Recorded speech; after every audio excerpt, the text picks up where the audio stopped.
यसपालिको चुनावमा घर आउन पाइएला जस्तो छैन। यस्तै छ परदेशीको जिन्दगी। एउटा भोट पनि निर्णायक बन्न सक्छ। 49-50 हुन सक्छ हैन, 19 को 20 हुन सक्छ। त्यो बुझ्दा बुझ्दै पनि बाध्यताको डोरीले बाँधिएको छ। गाउँघरतिर रहनुभएका सम्पूर्ण आफन्त, इष्टमित्र, साथीभाइ, देश विदेशमा छरिनु भएका सम्पूर्णलाई, हुनलाई सबैको विचार आफ्नो आफ्नो होला। नितान्त मेरो व्यक्तिगत विचार हो। तपाईहरुले आफ्नो विचार स्वतन्त्र रूपमा राख्न पाउनुहुन्छ। तर यसपालि मेरो विचारमा यी पुराना दलाल र भ्रष्टाचारी कुनै पनि दलहरूलाई भोट नदिनु होला। एकचोटि चान्स सबैले पाउनुपर्छ।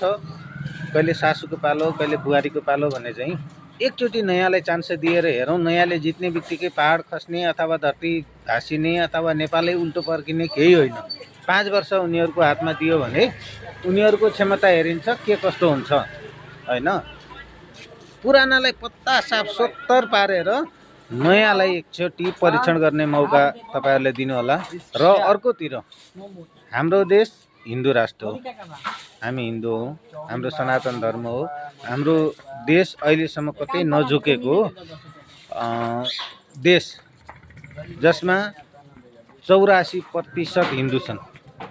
84% हिन्दू भएको देशमा हिन्दू धर्म नै बेपत्ता छ हैन, हिन्दू राष्ट्र छैन।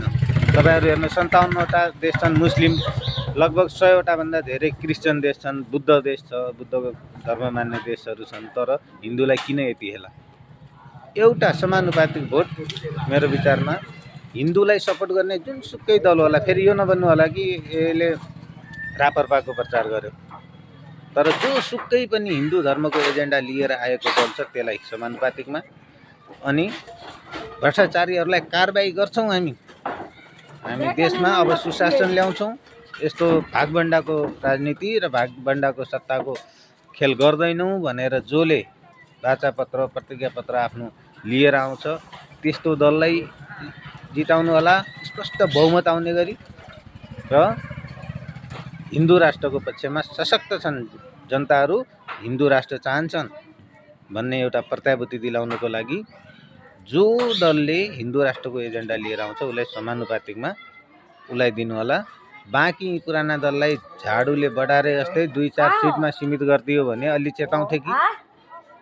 तिनीहरूलाई चेतावनी दिने भनेको पिटेर जुत्ताको माला लाएर कालो मुसो दलेर जुत्ताले हानेर होइन। यिनीहरूलाई सबक सिकाउने समय नै यही हो।